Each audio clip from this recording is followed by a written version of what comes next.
So what are the worst insurance products to sell during a recession? Perhaps you're thinking about getting into the insurance sales business, but you're concerned about entering the wrong market or selling the wrong products that don't present the most ample opportunities.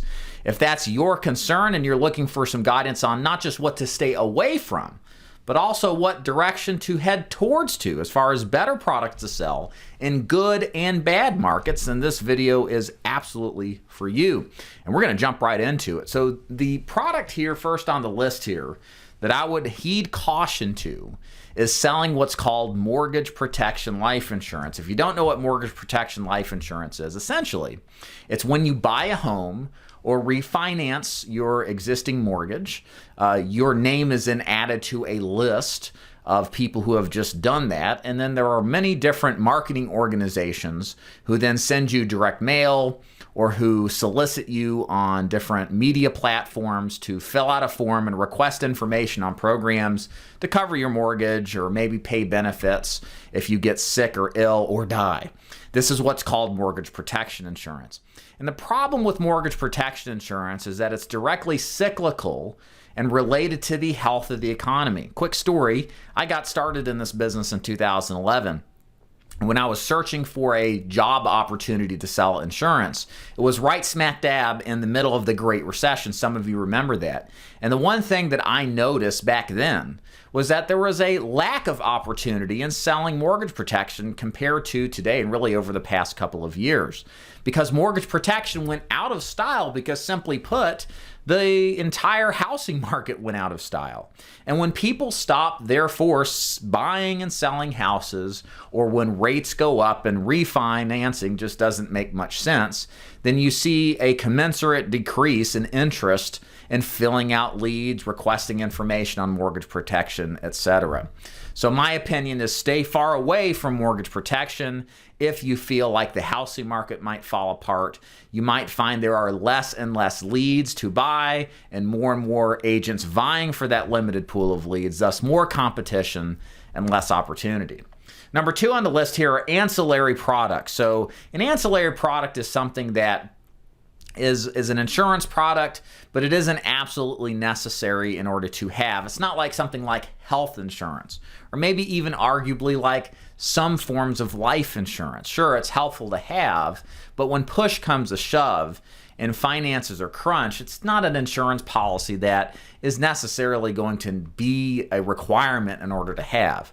So programs or agencies that focus on selling these ancillary or supplementary policies like cancer insurance or home health care insurance, etc.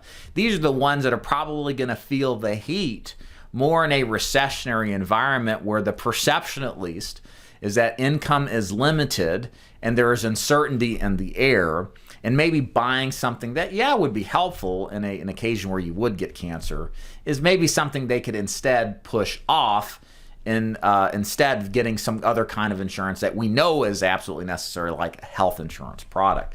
So be wary selling those products, especially if it's your lead product. You might find a little bit more pushback in purchasing something that simply isn't a requirement to live.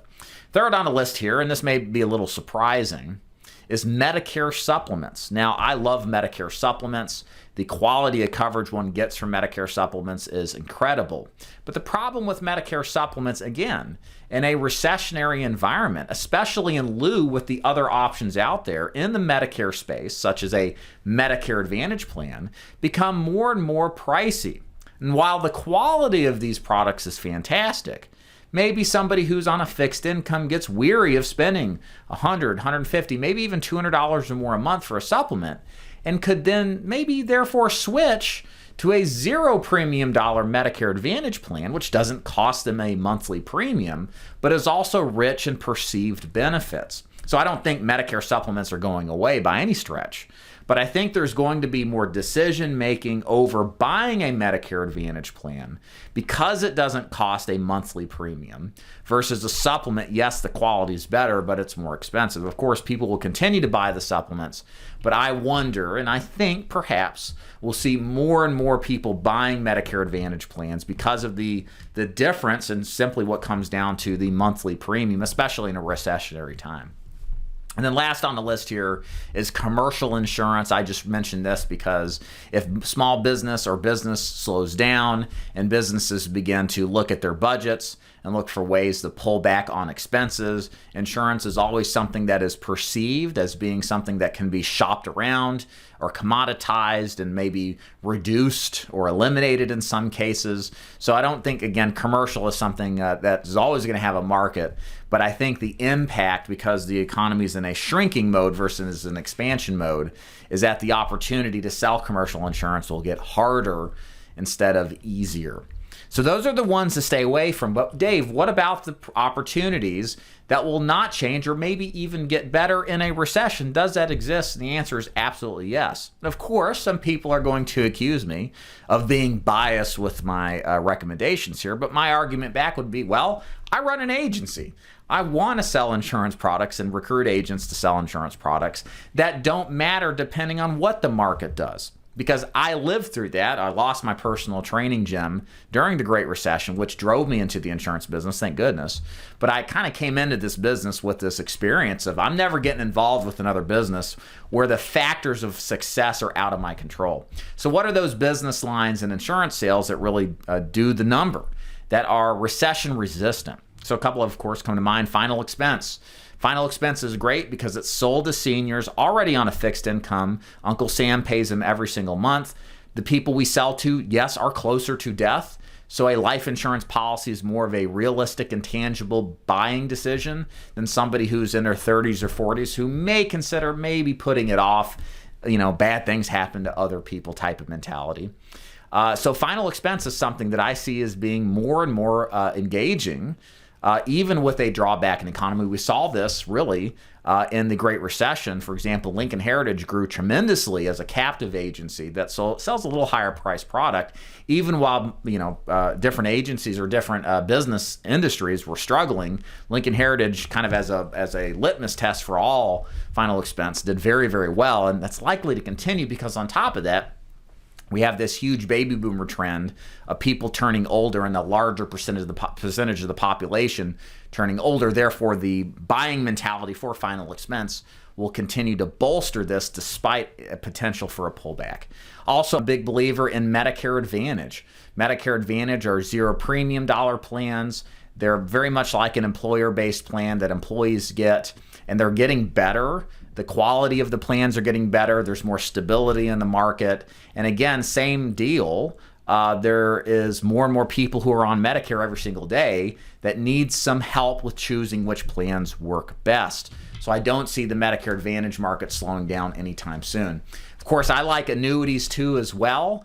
Annuities are great because they allow for upside growth with protection from downside loss.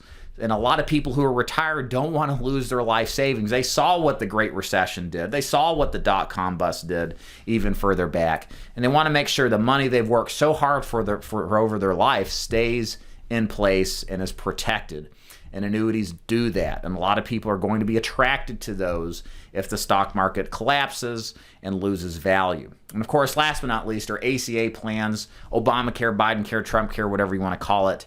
These plans are here to stay. The market is not changing. It's getting easier to sell. It is a market opportunity that I think is untapped and will continue to grow. And generally speaking, most Americans know they want and need to have some kind of quality health insurance. And that's why selling that product is a great idea that likely won't be as deterred than selling some other kind of insurance products that we mentioned earlier. So there's my input, of course, and if you'd like to sell any of these products that we talked about as being good options, you can go to davidduford.com/FAQ to learn more about how each product sales and marketing system works with us so you can judge for yourself if it's a good idea. And ladies and gentlemen, my name is David Duford. Thanks so much for watching. See you next time.